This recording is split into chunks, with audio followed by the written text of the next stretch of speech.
Bonjour à tous, bonjour Marine. Bonjour Laurent, bonjour tout le monde. Bienvenue sur le plateau de Météo la Carte et on vous démontre immédiatement que certaines croyances ont la dent dure. Oui, le riz cantonais, vous connaissez? Oui. Eh bien, en Chine, figurez-vous qu'on mange de tout sauf du riz cantonais. C'est une recette française. Ah bon?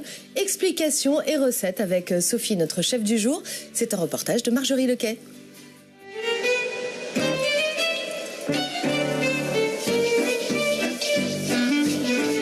Aujourd'hui, coup de projecteur sur le riz cantonais. Le riz cantonais, j'en mange de temps en temps. En tout cas, on adore le riz avec plein de légumes dedans et tous les enfants adorent. Donc c'est une bonne formule. Ouais, c'est super bon. J'adore. En France, quand on mange du riz cantonais, on imagine que c'est 100% chinois. Or, le riz cantonais, comme on le retrouve souvent chez les traiteurs, est une recette née dans notre pays. Si on va à Canton ou en Chine, on va pas trouver le riz sauté qu'on trouve ici à Paris là-bas. Dans les années 60, une diaspora chinoise s'installe notamment en France et ouvre pour gagner sa vie des restaurants. On y propose alors des recettes bon marché, comme un riz sauté adapté au goût des Français et que l'on appelle le riz cantonais. Mais alors, le véritable riz à la cantonaise, il est fait comment ? Pour lever le voile sur cette recette réconfortante, idéale pour se réchauffer en hiver, direction le 16e arrondissement de Paris, où Sophie, une chef spécialisée dans la gastronomie chinoise, va nous confier tous les secrets d'un véritable riz sauté tel qu'il se déguste à Canton. À l'origine, le riz sauté, c'était vraiment de prendre tout ce qui restait dans le frigo et vraiment de sauter ce qu'on avait. S'il y avait du porc, on prend du porc, des carottes, de la ciboulette, voilà. C'est vraiment une recette qui est chaleureuse. Donc moi, je vais commencer par éplucher la carotte.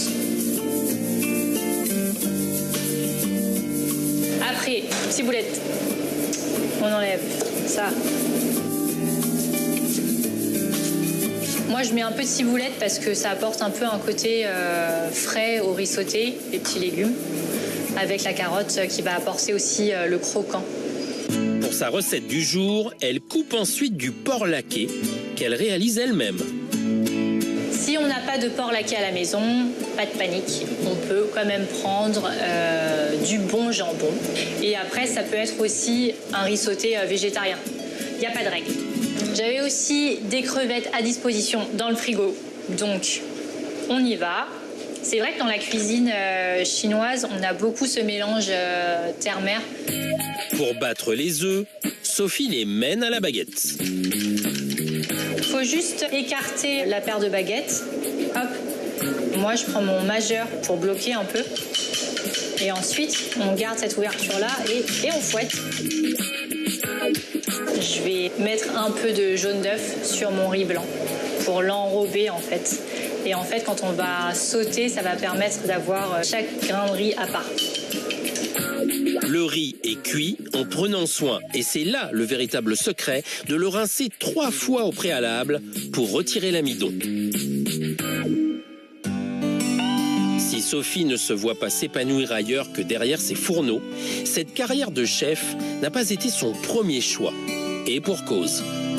Moi, mes parents ont immigré en France et justement, ils veulent que les enfants fassent des études et terminent dans des bureaux, quoi. Après son bac, elle fait de brillantes études de marketing et de communication à Montréal, puis rentre travailler en France. À ce moment-là, en fait, ma grand-mère en Chine est tombée malade. Toute la famille se presse à son chevet et tout va changer. Sophie assiste alors à une conférence sur le cancer pour mieux comprendre le mal qui ronge sa grand-mère, et c'est là qu'on lui demande de fermer les yeux et d'imaginer ce qu'elle aimerait faire de sa vie si demain était son dernier jour. Et tout de suite, ce qui m'est venu, c'était vraiment des images de cuisine. Toute bête, moi qui est en train de faire la cuisine. Elle stoppe tout pour travailler directement en cuisine et ouvre il y a 4 ans son propre restaurant où elle met à l'honneur les recettes cantonnaises héritées de sa grand-mère. j'aimerais vraiment pouvoir faire redécouvrir la cuisine chinoise de manière authentique. Pour moi, c'est d'abord vraiment montrer qu'est-ce que la cuisine chinoise, enfin celle que moi, du moins celle que je connais, et que ça peut être aussi une cuisine élaborée et fine en fait, délicate. On va pouvoir sauter tous les aliments dans le wok. Le wok, c'est ça. C'est une grosse poêle ronde qui va permettre en fait de sauter tous les aliments de façon homogène. Si vous n'avez pas de wok à la maison, c'est pas grave. Ça peut être une poêle, voilà, c'est très bien. Mais toujours, peu importe poêle ou wok, de toujours bien chauffer la base. Sinon, si on chauffe pas bien, ça colle. Sophie vient huiler ensuite son wok, retire l'excédent et verse les œufs battus. On va pouvoir rajouter le riz. Là, on va mettre les crevettes. En même temps, on met le porc laqué. Je mets un peu de sucre, un peu de poivre et un peu de sel. Moi, j'ai une petite astuce. Je prépare une huile qui va être infusée avec de l'échalote frite pour vraiment venir parfumer le riz sauté. On va terminer avec la carotte. Et c'est parti pour faire sauter le riz. Un sacré savoir-faire. Sophie en est même devenue une sportive de haut niveau. Maintenant, j'ai le bras gauche un peu plus musclé que mon bras droit.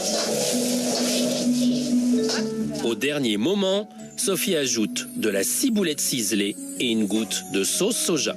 Et on la met à côté, pas au milieu du riz, pour vraiment avoir le côté caramélisé de la sauce. Et voilà. C'est prêt, il n'y a plus qu'à se réchauffer avec ce bon riz sauté.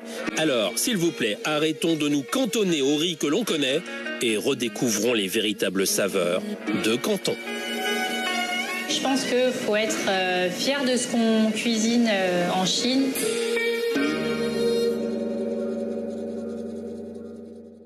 Mais La, tout à fait. ouais, la bonne idée, oui. c'est la ciboulette à mettre dedans, Bah oui, pas évidemment. la chalotte. Ah non, ça donne du goût.